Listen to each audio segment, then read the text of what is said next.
friends. You are on the channel of Ruslan Belov. Today, we will analyze in detail the situation in Ukraine as of February 7, 2026. Over the past 24 hours, a truly large number of significant events have occurred, so we will move directly to the analysis. Let us begin with another massive strike. On the night of February 7th, the Russian side launched a new large-scale strike against Ukraine's energy infrastructure facilities. Hundreds of unmanned aerial vehicles, as well as dozens of cruise and hypersonic missiles, were involved in the operation.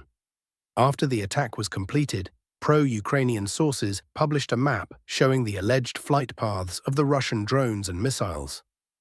If you study this map closely, you can see that the main bulk of the strikes fell on the western regions of Ukraine. Individual strikes were also recorded in the central part of the country, in the Kiev area. In addition, several dozen strikes were likely carried out on the territory between the Dnieper River and the Slavansk area, essentially along the line of combat contact. The primary target of the attack, as in previous cases, was energy infrastructure facilities. Pro-Ukrainian sources note that the strike proved to be quite powerful. Judging by the published map, unmanned aerial vehicles were used to the greatest extent, along with several types of missiles. Specifically, Kh-101 missiles, Kalibr cruise missiles, and, according to Ukrainian sources, Zircon hypersonic missiles were utilized. Now let us move on to the specific facilities where hits were confirmed by the end of February 7th. Regarding the Kiev direction, the main strike once again fell on the Kievska 750 substation, located west of the capital of Ukraine. This is a key energy facility that ensures the connection between the Rivne nuclear power plant and Kiev. However, judging by available information, despite the fact that the Russian side has been attempting to hit this facility for several consecutive days, the missiles likely did not reach their final targets tonight. At the same time, it is worth recalling that in previous days, video materials and analytical reports were published, allowing for the tracking of changes in the condition of this substation on different dates. The presented footage clearly shows the difference between the state of the facility in January and on February 3, 2026. That was when the first effective strike was recorded. It was reported that dozens of missiles were fired toward the substation that day. However, according to available data, only 2 or 3 of them reached the target. All of this indicates that the Russian side has apparently set itself the task of completely destroying the Kievska 750 substation in order to finally cut off the capital of Ukraine from the Rivne nuclear power plant. Now we move directly to the line of combat contact. Let us begin with the Zaporizhzhia sector of the front, from where a particularly large amount of important information has been arriving over the past 24 hours. Today, video footage from the area of the city of Zaporizhzhia was published. According to reports from Russian sources, this footage records strikes on fuel storage facilities located in the northwestern part of the city. As a result of the strikes, several fuel tanks were destroyed. In addition, information is coming in that Russian units, after a long operational pause, have resumed an active advance in the direction of the settlements of Zaliznikne and Verkhnya Tersa. This is how the map of military operations has been adjusted over the past 24 hours. To understand the dynamics, I will remind you. This is what the map looked like on February 3rd. Then, by the end of February 4th, and by the completion of February 6th, Russian units had established positions in the northeastern part of the settlement of Zaliznikne. As of the end of February 7th, the map is again undergoing serious changes, which is confirmed by several sources at once. Video materials have been published showing strikes on the forward positions of the armed forces of Ukraine along the railway line. Reports have also appeared from various experts, both pro-Russian and neutral, regarding the further advancement of Russian units. According to some pro-Russian analysts, by the end of February 7th, the Russian army already controls approximately 60 to 70% of the territory of the settlement of Zaliznikne. The Ukrainian side holds only the western part of the village, as well as individual strongpoints to the west. Thus, the probability that Russian units will fully take control of Zaliznikne and emerge into the Kharkiv operational space in the near future remains extremely high. Information is also arriving that the Russian army is actively advancing in the direction of the settlements of Verkhnya Tersa and Vozdvizhenka. In fact, we are talking about movement toward the third line of defense in this sector. After overcoming it, operational space opens up toward Zaporizhzhia itself. For now, the main combat actions are still concentrated east of the railway. However, the situation is gradually changing in favor of the Russian Federation. Next, we move to the Dnipropetrovsk direction, from where a large amount of significant news is also arriving. Apparently, it is during these days that the Russian side is beginning a new offensive in this sector of the front. The first changes to the line of combat contact are already being recorded, along with the active use of aviation. Let us start with the map adjustments. Today, a number of pro-Russian experts significantly updated the data in the area of the settlements of Ivanivka and Novopavlivka. According to this data, forward sabotage and reconnaissance groups of the armed forces of the Russian Federation are gradually advancing along forest belts in a northern direction, toward Bodanivka and Mazhova. This refers to reaching the railway line between Pokrovsk and Zaporizhzhia, and in the future, toward the Dnipropetrovsk region. In this sector, significant distances and relatively poorly controlled spaces remain between Ivanivka, Tarasivka, and Fedorivka. In this regard, the Russian army is striving to minimize the distance as much as possible to reach assault positions in the direction of the T-04 highway and the settlement of Mazhova, which plays a key role in the defense system of the entire Dnipropetrovsk region.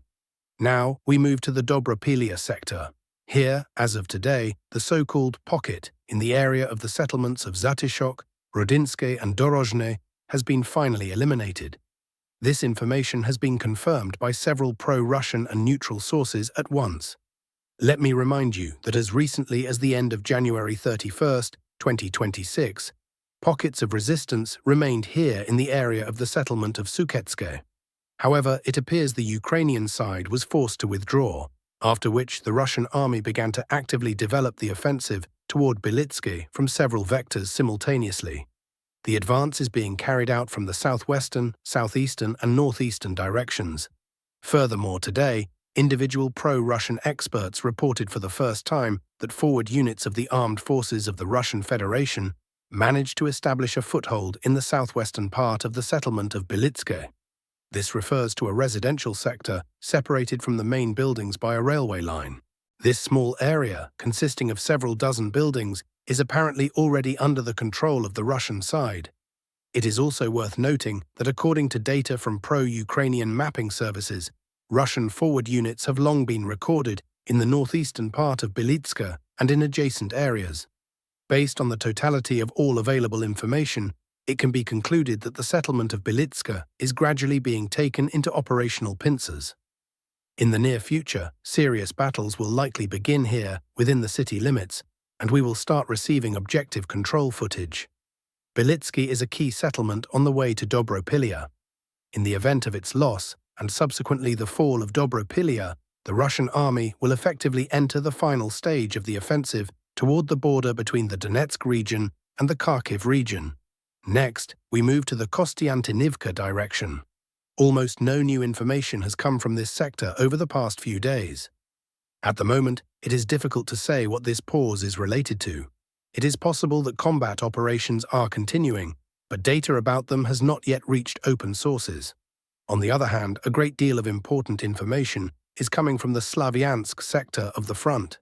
Here, the offensive is developing in several directions at once, in the area of the M03 highway and in the area of the settlement of Kriva Luka. Regarding the M03 highway, an advance of Russian units is being recorded in the area of the settlement of Fedorivka Druha. This line is one of the key elements of the defense of the armed forces of Ukraine.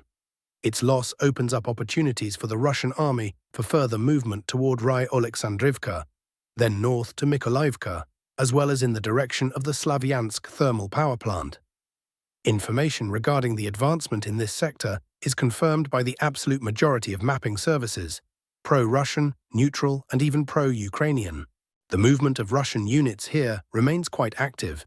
Apparently, the Ukrainian side is gradually withdrawing from the territory between the settlements of Bondan and Nikiforivka and the Siversky Donetsk-Donbass Canal, shifting in a northern direction toward Oleksandrivka, where attempts are being made to organize the defense of the next line. Slightly to the north, the main combat actions are currently concentrated on the heights located along the Siversky Donetsk River in the area of the settlement of Kriva Luka. A number of experts note that Russian units are demonstrating quite dynamic movement along the riverbed. According to data from various mapping services, the Russian side has already taken control of a significant portion of the dominant heights in this sector. Effectively, this almost completely deprives the armed forces of Ukraine of the prospects of holding the remaining heights in the northeastern part of the settlement of Kriva Luka. We are talking specifically about this strongpoint, for which active combat operations are apparently already underway. In the event of the loss of these heights, the probability of the further retention of territories to the south by Ukrainian units becomes extremely low. In such a situation, there is a high probability that the positions of the armed forces of Ukraine across the entire sector, starting from the settlement of Riznikivka and up to Kalenik, will be abandoned due to an extremely unfavorable position for defense, provided that the Russian side controls the strategically important heights to the north. In the Lyman direction, certain, albeit insignificant, changes are also being recorded. According to the latest data, the Russian side is completing combat operations to eliminate a small pocket located between the settlements of Lyman, Stavky, and Zarechny. First and foremost, we are talking about this local pocket. According to estimates by various experts, Russian units are currently making active attempts to bisect this sector and completely close it. In the near future, a situation is possible in which the front line will be straightened along an arc from the eastern outskirts of Drobyshev through Stavky and further to the eastern outskirts of the city of Lyman. After this, in all probability, the final stage of the battles for the settlement of Lyman itself will begin. At the same time, the Ukrainian side continues to regularly transfer reinforcements along the main logistical routes passing through the Slavansk thermal power plant and then north across the Siversky Donetsk River. However, dozens and possibly hundreds of Russian unmanned aerial vehicles are constantly working over this area, which effectively deprives Ukrainian units of the opportunity to safely move reserves. Increased activity is also noted in the Bova sector of the front. A rather atypical but noticeable activity of first-person view drone operators is observed here. Over the past 24 hours, a significant amount of video material dedicated to first-person view drone strikes on various targets has been published. However, if we talk specifically about adjustments to the front line, a number of experts are making changes in favor of the armed forces of Ukraine in this direction.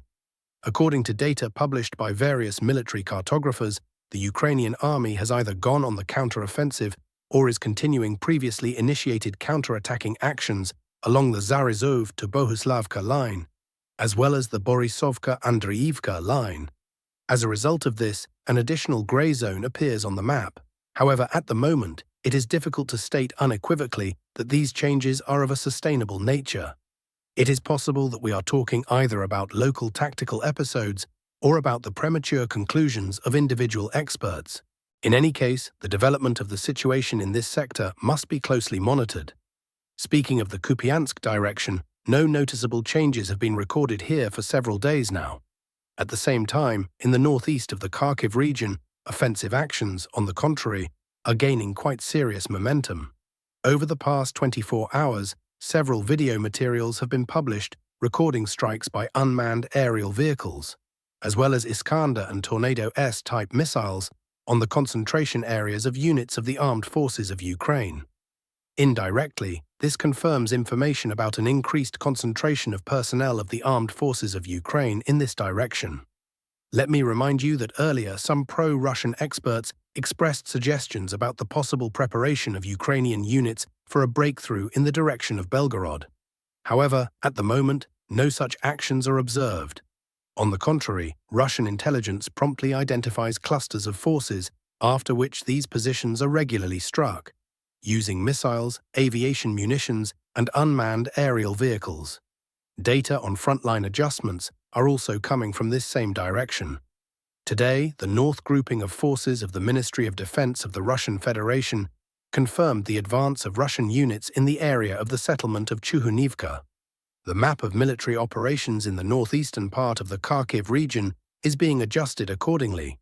We see that the Russian army is gradually advancing along the state border from the current bridgehead on the side of the Oskil River in a northern direction, toward the next bridgehead in the area of the Vovcha River, located in the very northeastern part of the region. Effectively, a kind of buffer zone is being formed along the borderline, several kilometers deep. Similar movement is recorded from the side of Vovchansk, also along the Vovcha River, in a northeastern direction toward that same bridgehead. Thus, an attempt is being made to create a stable buffer territory from which the further development of the offensive to the south, toward Bylokolodiaz and Veliki Burluk, is possible. In the Sumy direction, the southeastern offensive is also gradually gaining momentum. Today, new adjustments arrived from this sector. Let me remind you that just the day before, the Ministry of Defense of the Russian Federation, the North grouping of forces, reported an advance in the area of the settlement of Popivka. At the moment, information is appearing about the further improvement of the positions of Russian units in the direction of Krasna, as well as along the state border between Pokrovka and Novodmitrivka. Thus, a sufficiently powerful bridgehead has already been formed on the Ukrainian side of the border in this sector. The Russian army is gradually concentrating in the direction of Krasnopilya and Novodmitrivka, consistently reducing the distance from the southeast toward the city of Sumy. On this note, dear friends, we will conclude today's review. I thank you for your attention. Subscribe to the channel and support the broadcast with likes. All the best to you, and until our next meetings.